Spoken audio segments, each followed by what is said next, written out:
principal agradecerles a ustedes de venir tan numerosos. Justo yo vi que había un cóctel abajo y dije, habiendo un cóctel no vendrá nadie, porque me parecía una alternativa, pero bueno, la verdad que muy feliz de ver la sala llena así.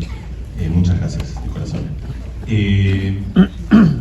Yo creo que a mí siempre, sabes que de muy pequeños nos dan una suerte de narrativas de los lugares que tiene que ocupar uno.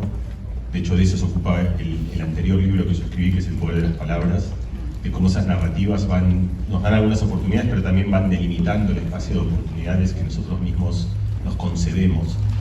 Y una de ellas es que hay como clasificaciones bastante obtusas entre humanidades o ciencias, y entonces desde muy pequeñito, pequeñita, tienes que, sabes, recién empiezas y a lo mejor te iba mal el curso de matemática y entonces como que entras ya en una suerte de personaje que lo tuyo son las letras, o al revés, tenías cierta timidez en el deporte, entonces entra que lo tuyo es lo intelectual, y uno va como cayendo en casillas, y yo debo confesar que francamente no las entendía, o sea, no es que tuve una suerte de rebeldía deliberada frente a eso, sino que a mí siempre me interesó lo que creo que en general llamamos lo humano, lo que creo que han sido un poco las preguntas de siempre, son las cosas que son las preguntas que tenemos desde niños, por qué algunas cosas nos afligen tanto, cómo funciona la memoria, cómo funcionan los sueños, por qué tenemos las ideas que tenemos, por qué a veces corporaciones que están en Estados Unidos y que además casi que son entidades propias, es decir, son entidades transnacionales, es decir, estamos hablando de Google, de OpenAI, de Microsoft, de Amazon, son como estados, ¿no?, que tienen ese poder político.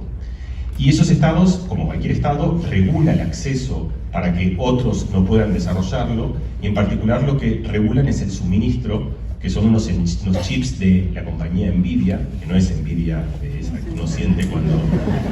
pero que podría ser para decirte que eres un tonto, para pasarte todos mis saberes, sino que es un juego en el cual lo que tratamos es de descubrir sincrónicamente.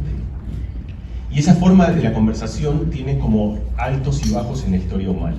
Por ejemplo, Montaigne, que fue el filósofo francés, en plena Francia medieval, una guerra entre católicos y protestantes, los hugonotes, en un momento, para los que pensamos que hoy el mundo está polarizado, en ese momento al que venía con una idea distinta le cortaban la cabeza, no es que lo insultaban en Twitter. O sea, tú salías y decías... No, el papel, proyectando que ese papel lo va a leer alguien en un tiempo, en otra instancia, pero cuando tú estás frente a otra persona, de repente uno empieza a hablar, entonces, ese ejercicio de qué quieres decir, cuál es tu lugar, cuál es tu identidad, qué no quieres que diga, cuál es tu gag de humor, qué tono quieres que tenga, en cada una de esas cosas que ella le iba especificando, ella escribió el texto. Porque esas dos ideas las tenía, lo que pasa estaba trabado frente a la inmensitud de una hoja en blanca en la cual no sabía por dónde empezar. Entonces, para mí esto es esta es la primera razón por la cual yo no elijo un tono apocalíptico, porque creo que hay algo bello en esto. Y además, esto, si bien yo conté el final, esto empieza hace mucho tiempo, que es, y esto es todo el principio del libro, es decir, la inteligencia artificial es un punto de partida, uno no puede poner un punto exacto, pero un punto bastante elocuente de partida es cuando Alan Turing, el matemático inglés al que nosotros le debemos que el mundo sea como sea, llega a Bletchley Park y le dicen que tiene que salvar el mundo descifrando el código Enigma, el código que los alemanes utilizaban para codificar mensajes entre ellos. Y Turing se da cuenta muy rápido de dos cosas, se da cuenta qué es lo que hay que hacer, pero se da cuenta, él también estima cuánto tiempo le vaya a resolver el problema, y se da cuenta que resolver ese problema le va a llevar 150 años, y que en 150 años la guerra va a haber terminado. Y entonces es ahí donde se pregunta, justo donde están en Bletchley Park, había una computadora que había armado un matemático polaco que se llama Rejewski, que también tiene una historia increíble, es mucho menos conocido, Rejewski. Y Turing, en el ejemplo más emblemático de transformación digital, o sea, de una empresa analógica que de repente tiene que pasar a empresa digital, dice, la única manera de resolver esto es armando máquinas que hagan lo que yo haría, que calculen. Entonces empieza con Marshall McLuhan, y esto por eso en 1970, y ya estaba pensando en estas cosas, ¿no? Él hablaba de cómo las tecnologías nos entumecen, en un artículo muy famoso que escribe McLuhan, ¿no? Y él ya estaba pensando en Internet, mucho antes de que Internet exista, y si McLuhan pudiese ver esto, yo creo que él lo vería como con una enorme tristeza, pero también con cierta satisfacción intelectual, de algo así como yo se los dije, ¿no? Como, o sea, yo esto lo pensé. Porque la idea es la siguiente, ¿no? Nosotros tenemos como la mayoría de las tecnologías, la idea de las tecnologías es que para hacer muchas cosas eso requiere como alguna fricción. Entonces uno para conseguir comida tiene que ir, subirse a un árbol, bajar una fruta, mucho trabajo, luego pelarla. Entonces es más cómodo comprar algo que es algo que se abre y uno se lo come muy rápido y no hay que pasar por todos esos procesos. Y si lo piensan ahora, como lo que todas las tecnologías han hecho es que podamos acceder eventualmente a lo que uno desea con muy poco esfuerzo, ¿no? Entonces uno, por ejemplo, quiere un libro, hace un botón y le siente, siempre cuando estoy por entrar avión vuelvo a abrirla, pues como son 2 números, 2J, o sea, no es tan difícil. Entonces lo hemos olvidado. De la misma manera hemos perdido la capacidad de navegar. La navegación es una virtud fundamental, no del cerebro humano, sino del cerebro de todos los mamíferos. El matrimonio, los Mauser ganaron el premio Nobel justamente por entender cómo funciona el sistema de navegación. Y es un tema que es fundamental porque navegar tiene que ver con la orientación en el espacio, pero también con la orientación cognitiva. Ahora tenemos, la mayoría de nosotros, muchos lo saben, que es que uno va con su navegador a un sitio y el día que no tiene navegador no sabe para dónde ir. O sea, no sabe cómo, ha sido 700 veces, pero ha sido justamente como un copiloto. La mayoría de nosotros hemos perdido el control de algo que es fundamental en el control del pensamiento, que es la atención. Es elegir en nuestro propio albedrío dónde focalizar el pensamiento, y cada una de estas cosas las hemos entregado.